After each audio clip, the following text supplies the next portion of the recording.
Bienvenue à vous dans cette nouvelle vidéo d'actualité auto, celle du mercredi 4 février 2026. Aujourd'hui on va parler de Renault qui va utiliser pour la première fois sur un modèle de route un moteur révolutionnaire. On parlera du gouvernement français qui fait machine arrière sur le malus automobile en renonçant à une partie de celui-ci. On parlera également d'une bonne nouvelle qui concerne l'usine de Stellantis de Poissy en France, puisque son avenir est garanti jusqu'au moins 2028. On parlera également de Dacia qui donne de nouvelles informations sur son futur modèle d'entrée de gamme, notamment son prix. De Volkswagen qui lance un rappel massif de ses voitures électriques à cause d'un problème de batterie. J'espère que ces sujets vous intéresseront autant qu'ils m'intéressent. Si c'est le cas, n'hésitez pas à le montrer en laissant un like, en vous abonnant, en boostant cette vidéo et en laissant un petit commentaire pour le référencement.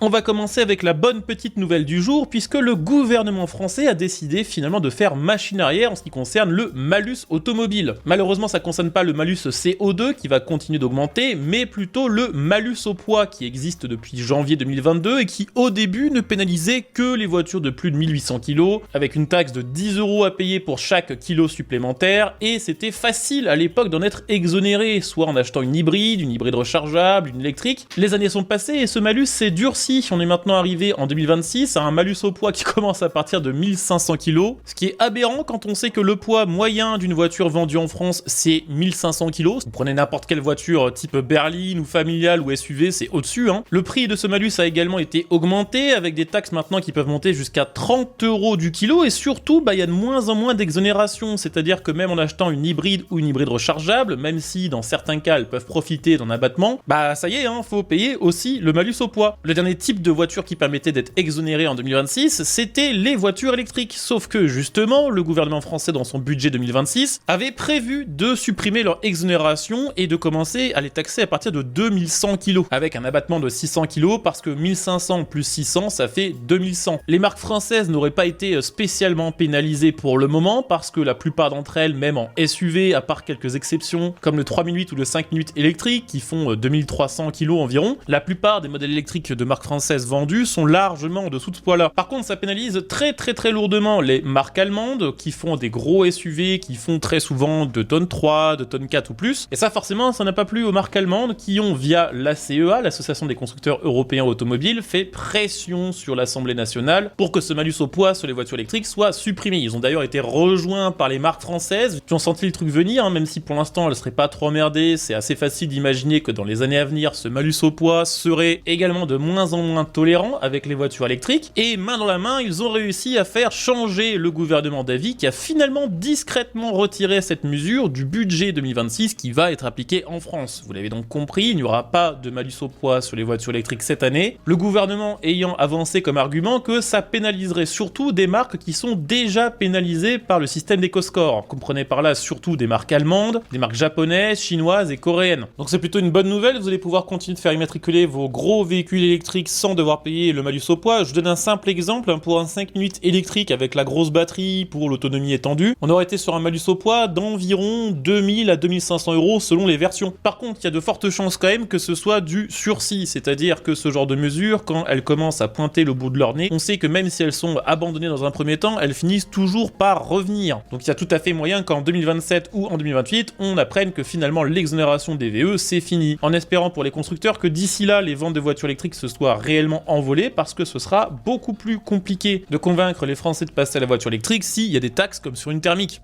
D'ailleurs, en parlant de malus, de taxes et de voitures françaises, sachez que Renault va équiper pour la première fois une de ses voitures de série avec un moteur révolutionnaire qui lui permet de faire baisser sa consommation et donc, in fine, son malus CO2. Ce moteur, c'est le EcoG 120 qui va arriver pour la première fois dans la gamme Renault. C'est un moteur que vous connaissez peut-être déjà parce qu'il est déjà disponible chez Dacia. Alors, les particularités de ce moteur, le EcoG 120, c'est un moteur qui est basé sur le 1,2 litre TCE, qui n'a pas forcément la meilleure des réputations, mais ça c'est un autre sujet. Version modifiée qui peut tourner aussi bien à l'essence que au GPL avec 2 réservoirs séparés. Ça doit être 50 litres pour le GPL et 48 il me semble pour l'essence. Ça lui donne une autonomie totale d'après Renault de 1400 km. Puisqu'une fois que l'un des 2 réservoirs est vide, le véhicule passe automatiquement sur l'autre et ça ne crée aucun problème, en tout cas d'après la marque, pour le moteur. Ce nouveau moteur ainsi que la nouvelle version du Captur équipé de celui-ci ont quand même pas mal d'avantages sur le papier. Déjà côté consommation, le cycle WLTP annonce 5,9 litres au 100 km en essence, ce qui est pas beaucoup pour un SUV avec un moteur essence, et 7 litres de au 100 au GPL, c'est un peu plus, mais le GPL c'est tellement moins cher en station qu'il y a quand même de grosses économies au rendez-vous. Si on prend les tarifs actuels du GPL et du samplon 95, on prend la consommation mesurée en WLTP et qu'on essaie de calculer le coût de revient au 100 km, c'est 30% d'économie, avec 7 € du côté du GPL pour 100 km contre 10 pour l'essence. Donc c'est moins cher au roulage, c'est également moins cher à l'immatriculation puisque le GPL permet de réduire la quantité de CO2 rejetée par le véhicule avec 117 grammes de CO2 mesuré en WLTP,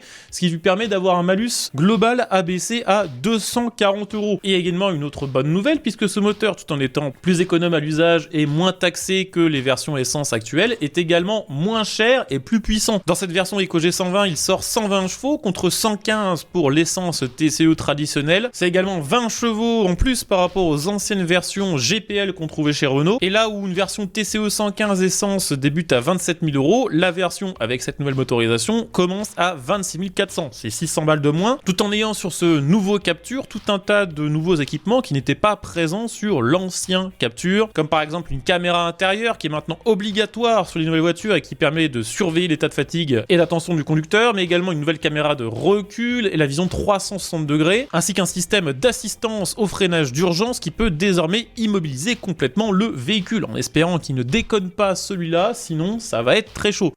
Tant qu'on parle du groupe Renault, je voulais rapidement vous parler de Dacia qui donne quelques nouvelles informations sur son futur modèle d'entrée de gamme qui pour l'instant n'a pas de nom officiel. Techniquement, cette voiture sera la cousine de la nouvelle Renault Twingo, c'est-à-dire qu'elle aura la plateforme Ampere Small dans une version simplifiée, une batterie LFP de 27 kWh, 82 chevaux et environ 260 km d'autonomie. Alors on est d'accord, c'est vraiment pas beaucoup et ce sera pas du tout polyvalent. La bonne nouvelle, c'est que contrairement à la Spring d'ancienne génération, cette nouvelle Dacia low cost ne sera pas fabriquée en Chine, mais bel et bien en Slovénie. En Europe, elle pourra donc profiter de l'EcoScore, ce qui lui permettra d'avoir un bonus écologique de 4 700 €, tout en lui ouvrant l'accès au futur leasing social électrique, s'il est renouvelé, mais normalement il devrait l'être, sachant que le prix de ce futur modèle au catalogue est annoncé sous les 18 000 €, avec l'aide de 4 700 €, son tarif chutera à 13 300, c'est-à-dire nettement moins que la Spring actuelle, et surtout nettement moins que la grande majorité des voitures électriques vendues en France. Alors après, il faut être tenté par l'expérience d'acheter une toute petite voiture avec une toute petite autonomie. N'empêche que côté prix, à part quelques exceptions, son prix s'annonce quand même comme relativement abattable. D'ailleurs, vu qu'on parle de voitures électriques, on va parler de Volkswagen qui a de nouvelles galères avec ses modèles électriques. Alors ce coup-ci, ça concerne surtout les Volkswagen ID4, des modèles 100% électriques qui ont été produits entre 2023 et 2025, qui sont maintenant visés par un rappel d'ampleur en cause une combinaison de problèmes matériels, donc des problèmes physiques, mais également des problèmes de logiciel. Le problème vient de l'absence sur ces millésimes d'un programme qui sert à détecter l'auto-décharge. Quand une voiture électrique se décharge sans rouler, ça peut être le signe possible d'un court-circuit. Court-circuit qui, dans les cas les plus extrêmes, pourrait provoquer une surchauffe localisée